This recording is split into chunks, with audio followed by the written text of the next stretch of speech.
स्वागत है दोस्तों। स्टडी फॉर यूपीएससी में हम लोग पॉलिटी में अभी तक 24 लेक्चर पढ़ लिया था। अभी 25 नंबर लेक्चर है।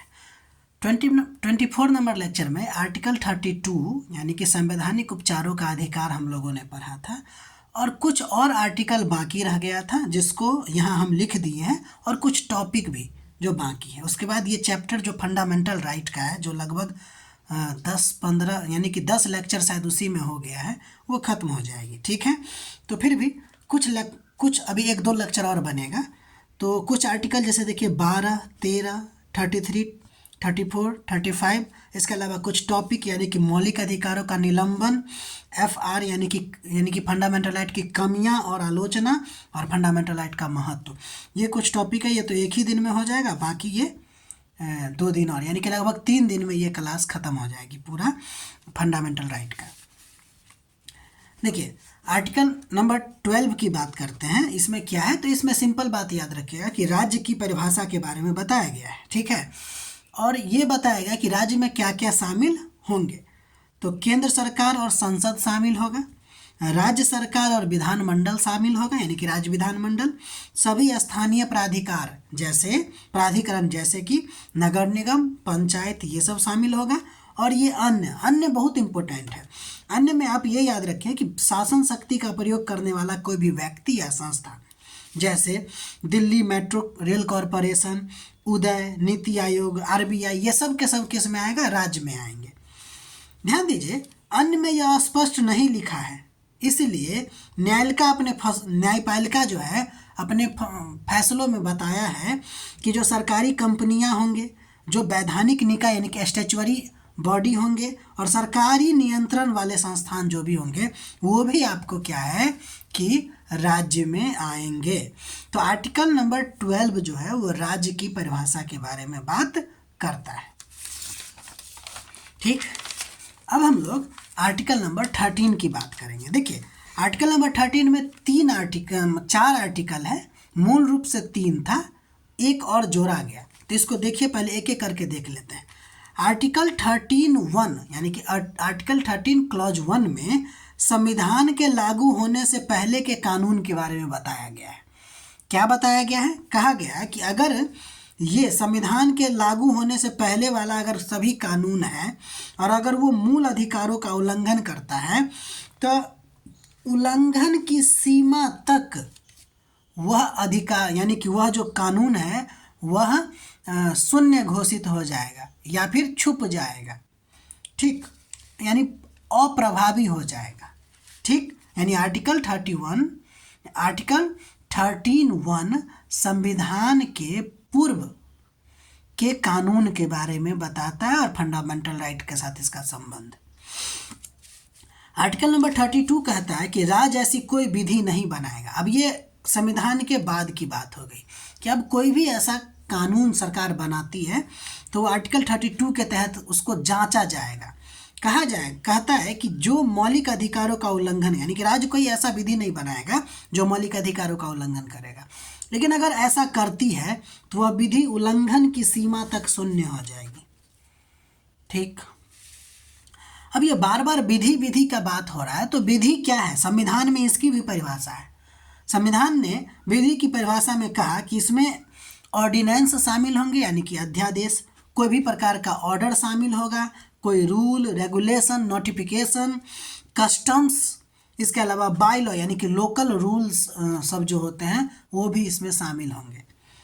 ठीक, बाद में 13 क्लॉज 4 को जोड़ा गया और यह आपको 24वां संविधान संशोधन के द्वारा जोड़ा गया और कहा गया कि संविधान संशोधन जो होंगे वो विधि के अंतर्गत नहीं आएगा।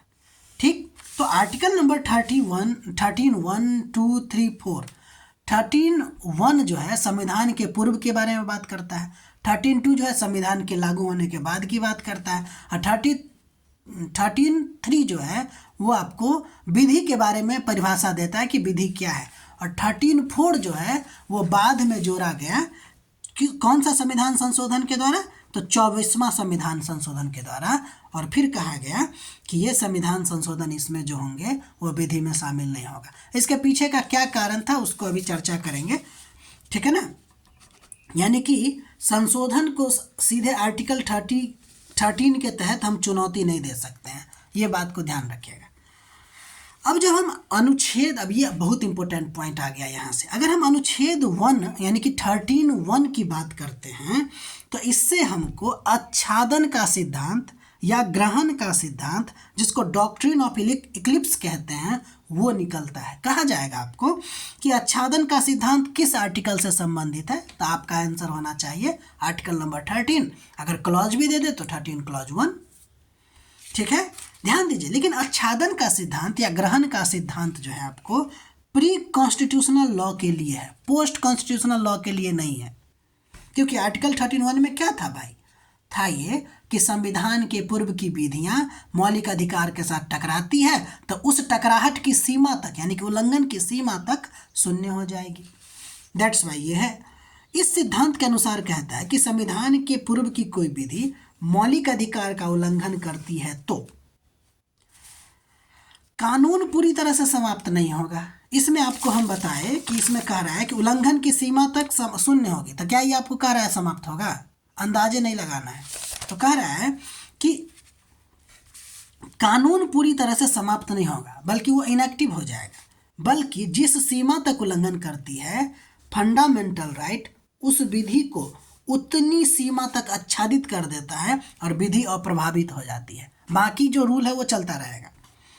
अगर भविष्य में फंडामेंटल राइट हटाए गए या बदल दिए गए और तो फिर कानून फिर से वो एक्टिव हो जाएगा। यानी कि वो कानून और फंडामेंटल राइट में अगर टकराहट था तो वही फंडामेंटल राइट में अगर संशोधन हुआ तो वो कानून अपने आप फिर से लागू हो जाएगा। ठीक है दोस्त, आर्टिकल 13(1) आच्छादन का सिद्धांत, इसको लिख डालिए आप लोग। ठीक, अब हम आगे बढ़ते हैं। आर्टिकल 13 से आपको डॉक्ट्रिन ऑफ सर्विएबिलिटी यानी कि विच्छेदन या पृथक्करण का सिद्धांत में निकलता है। अब ये इसमें हम आर्टिकल 13 लिखे हैं, तो एक्चुअली में मेन रूप से देखा जाए तो आर्टिकल 13(2) है और आर्टिकल 13(1) से भी आपको ये निकलता है, इसलिए हम सीधे इसमें आर्टिकल 13 लिखे हैं। अब डॉक्ट्रिन ऑफ सर्विएबिलिटी या फिर विच्छेदन या पृथक्करण का सिद्धांत क्या है, तो देखिए इस सिद्धांत के अनुसार कहता है कि कोई विधि पूर्णता में मौलिक अधिकार का अगर विरोधी है तो विधि पूरी शून्य होगी, लेकिन यदि केवल विधि का कोई हिस्सा एफआर का विरोधी है यानी कि फंडामेंटल राइट का विरोधी है तो न्यायपालिका केवल उस हिस्से को शून्य घोषित करके उसको समाप्त कर देगी। ठीक है, यानी कि उसको पृथक कर लिया जाएगा। समझ में आ रही बात? ये है आपको पृथक्करण का सिद्धांत। दोनों फंडामेंटल राइट पर, यानी कि 13(1) और 13(2) दोनों आपको एगो संविधान के लागू होने से पहले के रूल के बारे में है और वहाँ से आपको निकला डॉक्ट्रिन ऑफ इक्लिप्स, जिसमें कह रहा है कि फंडामेंटल राइट जिस सीमा तक विरोध कर रहा होगा वो कानून, वो जो कानून है समाप्त नहीं होगा, उस सीमा तक आपको ढक लिया जाएगा। लेकिन यहाँ कहता है डॉक्ट्रिन ऑफ सर्विएबिलिटी में कि जिस सीमा तक उल्लंघन करता है उस सीमा तक ये शून्य घोषित हो जाएगा और समाप्त भी हो जाएगा। न्यायपालिका इसको खारिज कर देगी। ठीक है, अब देखिए आर्टिकल 13(2) से अब आपको मौलिक यही बात था जिसके कारण 13(4) जोड़ा गया। आर्टिकल 13(2) से आपको मौलिक अधिकार की संशोधनीयता का विवाद जन्म लेता है। एक्चुअली क्वेश्चन उठा क्या कि ये जो आर्टिकल 13(3) में है विधि की परिभाषा, क्या उसमें कॉन्स्टिट्यूशनल अमेंडमेंट भी शामिल है क्या? तो अब जब ये शामिल है कि नहीं है उससे हमको पता चलेगा कि संविधान को संशोधन कर सकते हैं या नहीं कर सकते, यानी कि फंडामेंटल राइट को संशोधित कर सकते हैं कि नहीं कर सकते हैं। ठीक है ना। तो आर्टिकल 13(2) में जो आर्टिकल 13(3) में प्रयुक्त विधि की 2 व्याख्या दिया गया। ठीक है, 2 व्याख्या क्या दिया गया? पहला बहुत ही व्यापक व्याख्या दे दिया गया। कहा कि देखिए भाई, ये जो विधि फंडामेंटल राइट के लिए सिर्फ बात कर रहे हैं विधि, बाकी अन्य में तो संशोधन वो कर ही सकता था। यहाँ पर विधि का मतलब में संविधान संशोधन है कि नहीं, और अगर संविधान संशोधन इस विधि में शामिल है तो फंडामेंटल राइट का संशोधन कर सकता है कि नहीं, इस मुद्दा पर हमको ध्यान देना है। तो पहली व्याख्या कहा गया कि विधि की व्याख्या में कहा गया कि भाई साधारण कानून से जो संशोधन करेंगे वो भी, और संविधान संशोधन से जो फंडामेंटल राइट का संशोधन करेंगे वो भी, दोनों का दोनों इसमें शामिल है। डेट्स वाई मौलिक अधिकार को न तो साधारण बहुमत से और न ही संविधान संशोधन से कम या समाप्त कर सकते हैं। अब ये तो सरकार के लिए चुनौती वाली बात हो गई, है ना, क्योंकि उसको कार्य क्या कहते हैं उसको, डीपीएसपी में कल्याणकारी राज्य की स्थापना की भी बात कही गई है, और कुछ ऐसे आर्टिकल हैं वो आपको फंडामेंटल राइट का विरोध करेगा, जैसे आर्टिकल नंबर 14, आर्टिकल नंबर 15। तो अब ऐसे में प्रॉब्लम हो गई, यानी कि इससे मामला उठा कि मौलिक अधिकार का संशोधन कर नहीं सकता। तो फिर आपको वही 24वां संविधान संशोधन करके उसमें जोर दिया गया कि भाई देखो संविधान संशोधन विधि में शामिल नहीं होंगे, और आर्टिकल 13(4) बना। ठीक है, तो अब इसको चुनौती दिया जाएगा। जब चुनौती दिया गया तो आपको एक्चुअली में वो केशवानंद भारती केस का मामला उठा, जिसमें चुनौती दे दिया गया और कहा गया कि देखो विधि में ना, फंडामेंटल राइट में हम व्यापक अर्थ में नहीं, साधारण कानून और साधारण बहुमत से पारित विधि को सिर्फ रखेंगे। ठीक है, साधारण कानून और साधारण मतलब कि बहुमत से जो पारित विधि है उसी को सिर्फ हम रखेंगे, और उस विधि से यानी कि साधारण बहुमत से फंडामेंटल राइट का हम संशोधन नहीं कर सकते हैं दोस्त। तो निष्कर्ष क्या निकला कि मौलिक अधिकार केवल संविधान संशोधन से ही आपको संशोधित किया जा सकता है। ठीक, अब देखिए संविधान संशोधन को लेकर समय समय पर न्यायिक निर्णय दिया गया। जैसे 1950 में शंकरी प्रसाद केस में कहा कि भाई संविधान में संशोधन किया जा सकता है। सज्जन सिंह केस में भी आपको 1965 में कहा गया कि भाई हाँ किया जा सकता है मौलिक अधिकार में संशोधन। लेकिन भाई ये तो कमाल ही कर दिया। गोलकनाथ केस पंजाब राज्य के विरुद्ध था 1967 वाला, इसमें कहा कि नहीं, और उसमें एक वो सिद्धांत भी दे दिया, सिद्धांत ये दे दिया कि अब तक जो किए हुए हैं वो तो ठीक है, अब आगे होवे नहीं करेगा। ठीक है ना, तो ये बहुत बड़ा चुनौती हो गया उसके लिए। तब आपको 13(4) संविधान संशोधन 1971 में जोड़ा गया और कहा गया कि भाई देखो आर्टिकल 13 के लॉ में यानी विधि में कॉन्स्टिट्यूशनल अमेंडमेंट शामिल नहीं है। अब जैसे ही ये करेगा तो न्यायपालिका के पास लोग केस करेंगे। तो उस समय फिर विधि की संकीर्ण व्याख्या दिया गया और कहा गया कि इस विधि में ना साधारण विधेयक से पारित विधि को रखते हैं, और उसके द्वारा अगर आपको मौलिक अधिकार का संशोधन किया जाएगा तो वो अमान्य होगा।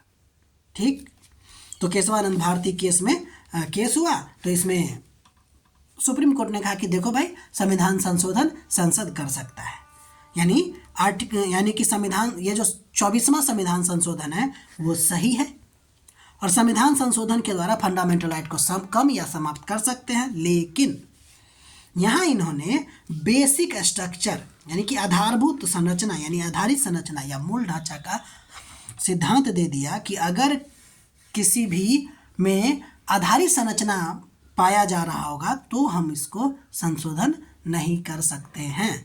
ठीक है ना, जैसे धर्मनिरपेक्षता की बात हो गई, समाजवादी बात हो गई, है ना, अखंडता वाली बात हो गई, ये सब आपको आधारिक संरचना में आएगा। अभी इसके बारे में पढ़ेंगे कि बेसिक संरचना क्या है। फिलहाल के लिए आपको यहाँ ध्यान रखना है कि मौलिक अधिकार में संशोधन हो सकता है, और आपको न्यायिक निर्णय भी बता दिए, और विधि का जो व्याख्या है 2 तरीका वो भी आपको बता दिए। इसी तरह आर्टिकल नंबर 12 और आर्टिकल नंबर 13 खत्म हो गया। उसके बाद 14 से लेकर लगातार हम आपको पढ़ा दिए हैं कहाँ तक, 32 तक, बीच में एक बाकी है 31। तो अब कल हम लोग देखेंगे, हाँ शायद 31 बाकी है, तो 31 भी देखेंगे, फिर 33, 34, 35 देख के 2 लेक्चर और होगा, इसके बाद खत्म हो जाएगी फंडामेंटल राइट। तो मिलते हैं अगले वीडियो में, तब तक के लिए अपना ख्याल रखिए, अपना नोट बनाइए, और अगर आप कंटिन्यू होंगे तो आपका एक बृहद नोट और बहुत अच्छा बेहतरीन भी आपको यहाँ पे मिल रहा होगा। मिलते हैं अगले वीडियो।